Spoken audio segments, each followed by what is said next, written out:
Here she is. She's frozen though. Hey Phoebe. Hi, how's it Hi. going? At last. At We hook last. up. Yeah.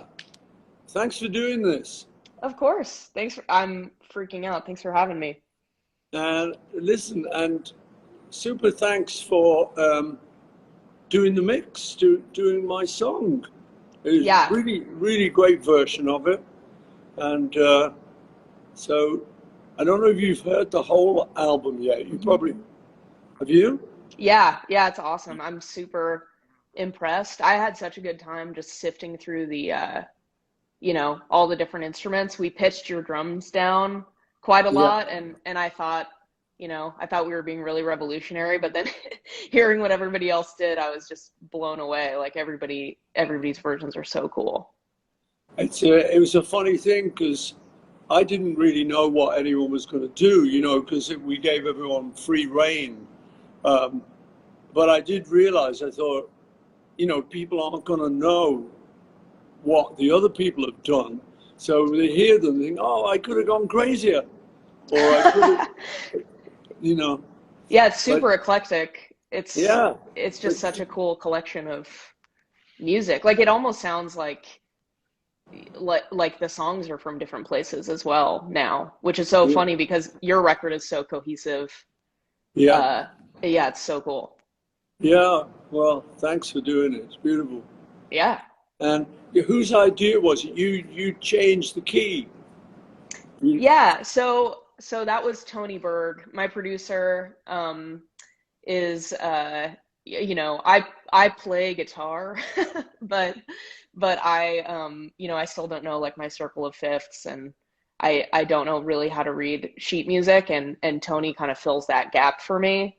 yeah, um and he was like, I have a wild idea where we just change the key in the chorus. yeah. um yeah, and it turned out great, and we just had so much fun. But one time when we were making one of my own records, he was like, he was like, "Well, you really have an opportunity here to change the key. Like you haven't left the key in the song at all." And Yeah. I was like, Tony, most people don't change the key in their songs. You Yeah. know? Why would you do that? You Exactly. know. Yeah, Uh, but sometimes it's cool. exactly. Yeah. So, what's your day looking like? Where are you, first of all? I'm in LA. You are too, Are you? right? I'm in LA too. Awesome. Yeah. Yeah, I beautiful just. day. Yeah. Have you got much on today? No, not really. I mean, I'm sure you know the deal. Like a couple random internet Yeah. interviews or meetings and whatever, but filling Yeah. the days has been kind of hard. I've been walking my dog like 5 times a day. Well, there you go. Who's that? This is Maxine. She's she's pretty tired. Is But she? Is she a puppy? yeah, she's a puppy. I had been looking for a rescue puppy pug for years, and finally one fell into my lap recently, and so that keeps Wow, me busy. that's good. Yeah. What about you? What do you got going on? I've Yeah, I've got quite a sort of full day today. I started off um, I've just now watched an animatic of an animation film that I'm involved in, where I've written the music. It's a film called High in the Clouds, which is being made now in animation. So they put it all together, and there's some bits that are kind of almost finished, but mainly it's just rough drawings. It's just so you can see the story and see Right. where the songs come in and see where it's a bit slow or it's a bit this. So I just watched that. That was really cool. And then I'm talking to Phoebe Bridges later. She's really cool, man. Have you heard of her? No, no Oh, idea. oh, she's good. So I'm talking to her. And then I'm going to talk to Josh Homme. Awesome. Yeah, that version is Yeah, really, really cool. so that'd be nice. And then I'm going over to a recording studio where I've been working with a young producer. You've probably heard of Andrew Watt. Oh yeah, big fan. Yeah, he's yeah, and I hadn't met him, but my manager said, you know, it'd be nice if you wanted to meet him. You know, just hang out, have a cup of tea or something. So I went over to his place, and we were just chatting. And then at one point, he just sort of looked at me kind of cutely and said, "I'd like to do a song with you." I thought, okay. So suddenly we're picking up guitars and then making a song, and I was on the drums, and so I'm going over there, hopefully to finish off the thing we've been doing. And then my nephew is in town with his daughter, and I'm going out to dinner. Me and Nancy are going out to dinner with them later, so I've got a full day. Yeah, you got a full, I mean, you've gotten a lot out of COVID. I don't know if you felt I don't like has being stuck inside helped you make stuff, or has it stopped you from, it's like for me it just like I just stopped feeling inspired at all because the collective consciousness was so Yeah. stressful. But I don't know, it seems like you got a lot done. Well, you know, I was kind of lucky because I got locked down with my daughter Mary and her family, her husband and their four kids.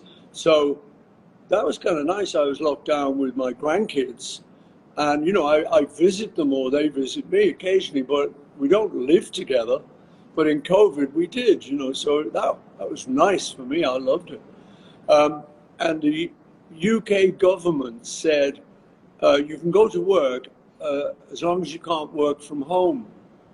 So I thought, this is good. I've got my recording studios 20 minutes away from where I live. So that allowed me to do that. So in actual fact, I felt a bit guilty admitting that I was actually having a good time.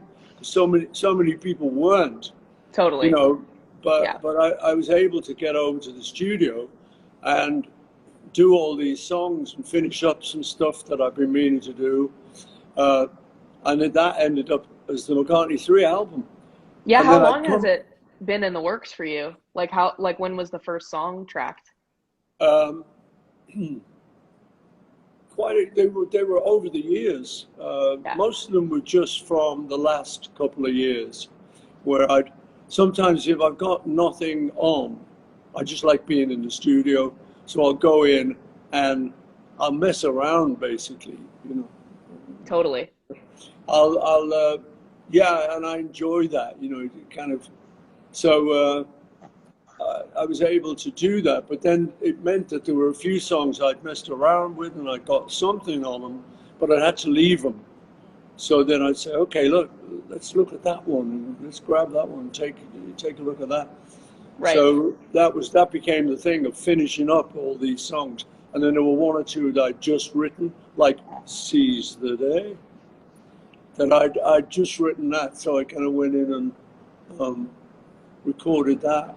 But it did mean that I could be very creative during lockdown, which was a big blessing. Totally. Mm. Do you ever like write an entire song and then a couple years later you take another stab at it and everything about it changes? Like do you write half the lyrics 1 year and then 3 years later finish it, or once you finish something is it just kind of that's what it is? No, you know, I like to think you can do it anyway. So that's how it happens with me. You know, sometimes it's the complete song, you got all the words and all the melody, and you can go in and record it. Sometimes, like you say, you've got an idea for the song, and you maybe got the first verse or something, but you haven't got a bridge, you haven't got a middle. So that's good to come back to it and think, oh, I better get serious here. I better make a bridge, you know. So that happens as well. And then sometimes I just make it up in the studio, and Wow, that's bold. that's a bit more precarious, you know, because you can spend hours thinking, what should this word be, you know, or whatever. But yeah, and I do it in a variety of ways. I like to mix it up. I can't imagine doing that. I feel like my lyrics would be so bad if I was just going off the cuff. Yeah. It'd be like, you know, just like the worst rap battle ever would It, be. It is a bit, I must say, yeah. No, sometimes if I'm in that experimental mode, I did a record a few years ago called Fireman, which was it was me, it was kind of like an underground record. We didn't say I was involved. We just called it The Fireman, and I did it with a friend of mine who was called Youth, who's a producer, and we just experimented. In the first couple of, we did it. I think we've done 3 Fireman records, and the first one was instrumental, kind of trance music. It was just that kind of vibe. Second one was a little bit more experimental, but the third one, he says to me, do you want to do a vocal? I said, well, I've got no words, you know, and he said, well, yeah, you know, yeah, go on, have a go. So I went out on the mic and I'm then saying, okay, disclaimer, this could be the worst thing you've ever heard. This could be me totally crapping out, you know. But you have to just get courageous and just go on the mic and go, I'm sitting here and I'm talking to you and this is what I'm going to do. It's like, it's a hit. It's suddenly, a hit. if you're That's lucky, called a for. little line comes out that means something and you can build Right. on that. But it is a bit like walking a tightrope. Yeah. Well, I guess that is, yeah, it's kind of what I do by myself, but Yeah, doing it in yeah, front of other people, you must have to have a lot of trust for like, don't yeah, embarrass me, don't look at me while I do this, yeah. you know. Well, no, that's funny. I was just saying that to my Nancy the other day, that I had to work on something. There was a bit of thing where I needed a bit of melody, and some words. Um, and I said, you know, normally I'll find the furthest away closet in the house where no one's going to hear me, or an outbuilding, or anywhere, just the furthest, most remote bedroom, just so as I don't feel anyone's listening to me. Because if I feel someone's listening, I'm always like very inhibited, you know, and thinking, God, they're going to think I'm terrible, you Yeah. know, because when you're writing, you're goofing around and it doesn't always just work till you find the line, and then you can write that down. But sometimes, so I like to be hidden away, Yeah, and, me too. you know, Have you ever accidentally plagiarized somebody? Like, have you ever come up with a melody or some words that are genius and then you yeah. realize that you'd heard them on the radio or something? Yeah, I do that occasionally and try and check it out. Think, where is that from? Yeah. And if I can't think of it, then I think, okay. I remember talking to John Lennon once about that, and I'd done something that was a little bit like something else. He said, it's okay, it's a quote. You know, Yeah. you're quoting someone else, you know. Right. But the good thing about writing with John in the old days was, um, if he or I, like for instance, for me, if he would write a line that I would go, oh no, wait a minute, that's from West Side Story, or that's a Bob Dylan song, or, and he would, oh yeah, okay. And similarly, he'd do it with me. You know, if I was going somewhere that was a little bit plagiarizing, and he'd say, isn't that so and so? Oh yeah. So it was good because we could, you know, police each other on that.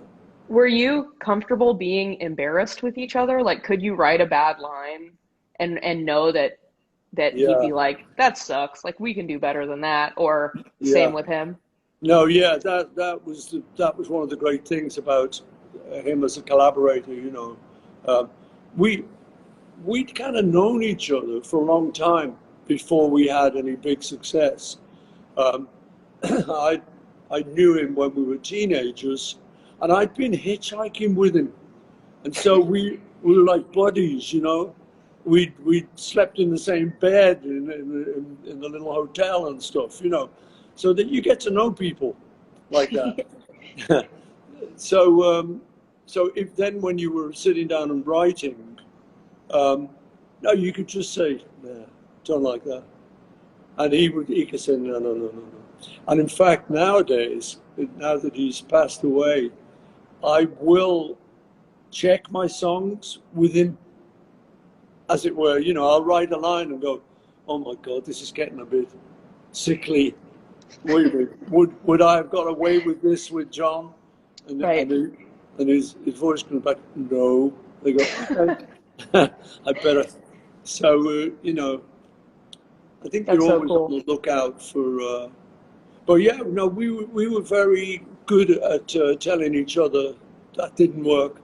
This doesn't work. So Yeah. let's change it. And that was a Mhm. nice thing. It's always great when you change it because often you get something better. Oh, totally. Do you ever find that if you're really searching for a rhyme or another line to go along and it takes you forever, Yeah, when you finally find it, I feel like the initial thing that you were trying to rhyme it with is just it pales in comparison. Like yeah, it just doesn't even make sense anymore. The focal point of the song disappears into a way better song yeah, than the yeah, idea. I love that yeah. feeling. Yeah, no, I agree. Yeah.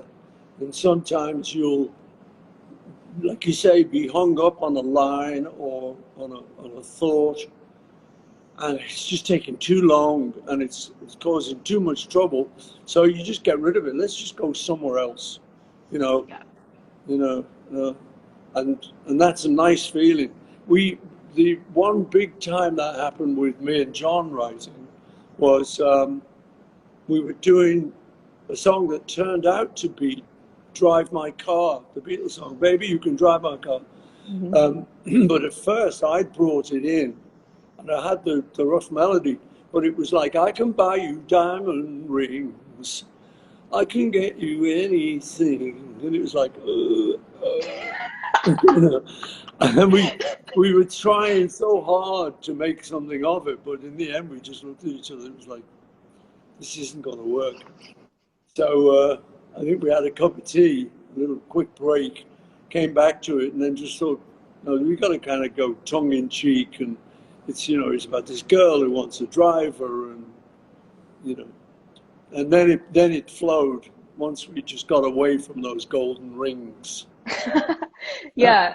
Do you have things that you do when you are stuck, like take a little walk or make a cup of tea or things that Yeah, work every I think time? it is. Yeah, I think it's good if you can just get away from it for a moment, bit of fresh air or something. Yeah. There's, I heard a story. There's a guy, Fats Domino, the old rock and roll player from New Orleans. He used to write with a guy called Bartholomew, I think it was, and they're sitting one day. They're trying to write this song, and it's going quite well, but they walk outside into the garden kind of thing. And there's a neighbor who's got quite a vicious dog. The dog starts barking at them, and they kind of go, oh, hell, get back in the house. And then it was like, baby, don't you let your dog bite me. That's like, yes, me, and I'm in love again. Baby, don't you let your dog bite me. It's like the best line in the song. But it came Totally. from them taking a break out in the garden. I love stuff like that. Yeah. That's so cool. So how do you write? What's your ideal situation to write? Um, yeah, it takes me at the least like 3 years to finish a song. It Um, does? well, yeah, because I feel like I'll write the whole thing and it's okay, Yeah. but I feel like the real test is if I make something and then I listen to it the way I listen to the music I love. If I'm not compelled to listen to it again after I write it, then it probably isn't that good.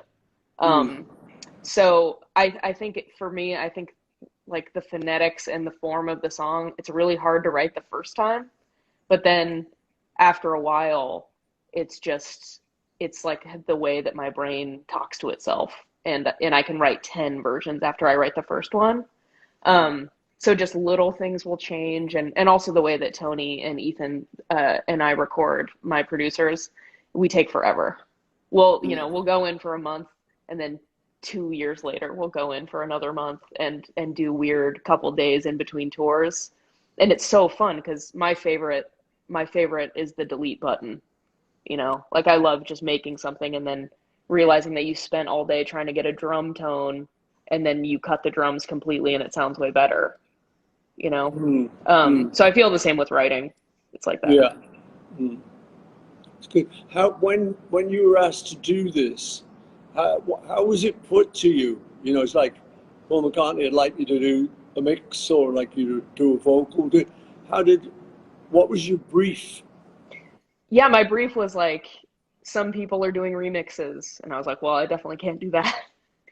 And then I was like, I'll just do a cover. And then they said, well, we'll send you all the tracks and you can do whatever you want. And I was like, what a awesome gift. You know, we just had such a great time sifting through stuff and you know, changing the key and we recorded mellotron strings and horns and we pitched them down too. And now it just kind of sounds like in a good way, I hope, but it definitely, when I was listening to it today, I was like, wow, this feels like drowning.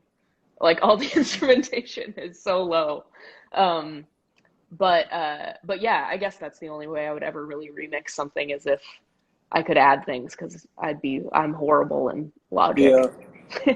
No, I was glad actually that everyone felt very free to do what made them comfortable. You know, either a remix or a re-sing or whatever. And I think the other thing that helped, strangely again, was lockdown. Totally. Because people were getting this project, an offer, and it was during lockdown, so it was like, yeah, well, what else can we do? You know, we might as well. So everyone had the freedom to get creative, you know, which is nice. Yeah, we had a blast. Yeah, we spent a couple days and just, like I said, throwing stuff at the wall, deleting it, trying it again, putting stuff back. It's my favorite way to work. I feel like I'm going to have a really hard time adjusting back to non-lockdown time, when you actually have to make a plan for when to go into the studio and make something. Oh yeah, it was kind of strange coming and watching this movie I watched today with people, like with real people. And you know, it's so strange because it's like, are we going to do the fist bump? Are we going to do the elbow? We're going to actually shake hands? We're going to put our masks on or off or whatever. It's strange, re-entering the world, you know, actually talking to people in a room. How have your fan interactions been this year? Like, do people recognize you in a mask? Do people feel compelled to like come up to you, or is it more reserved? No, they don't with recognize COVID? me. They don't recognize me. So Yeah, I must say that's another advantage, kind of really. If nice. if you want to go shopping, you know, and people coming up to me, I sometimes say to them, look, I'm a guy. I have trouble shopping anyway. You know, I've no idea what I'm looking for. So please, you know, but with the mask, it's like they don't know it's me. Yeah, there's some things So that are going to be hard to go back to, especially you know, the people immediately hugging you. Like I'm kind of an awkward physical person, so yeah, I love the elbow, you yeah. know. You It's that's great. like my wife Nancy. She's you know, she's never been that keen. She's not like totally germophobic, but she's aware that you can catch germs off people, you know. So, but I'm a hugger. So I'm like, hey, hello, there goes. So I kind of miss it. But she doesn't. She's saying, no, it's okay. You know, I'm She quite must happy with feel the she elbow. must she must feel so validated this year, just being like, see what Yeah. happens when No, you that's touch right. people too much. All those germaphobes were right. Yeah. They were right. Yeah, Man. totally. Hide forever. Yeah. Never talk to people or touch them. Yeah. What's your doggy's name? This is Maxine. Hey. She's she always looks like this. She looks like a little troll. Hey, Maxie. You're on live global Instagram. She doesn't know. She doesn't care Yeah. she doesn't care about the Beatles. Look at her. Yeah. She's like, who's that? I mean, you're being said hello to from Argentina. Oh Hey, yeah. hey, listen, Phoebe, and little doggy. I've got to go now. So thanks very much for doing the Thank track. you. I love the track. It's really, you know, it's great. And so thanks for being on the album and taking part. And thanks for doing this interview. Thanks. I love the record. Yeah. Oh, great. Thank you so much for having me. All right, babe. Lots of Have a love. great day. Bye. Bye-bye. Thank you. Done. Wait, I'm trying to.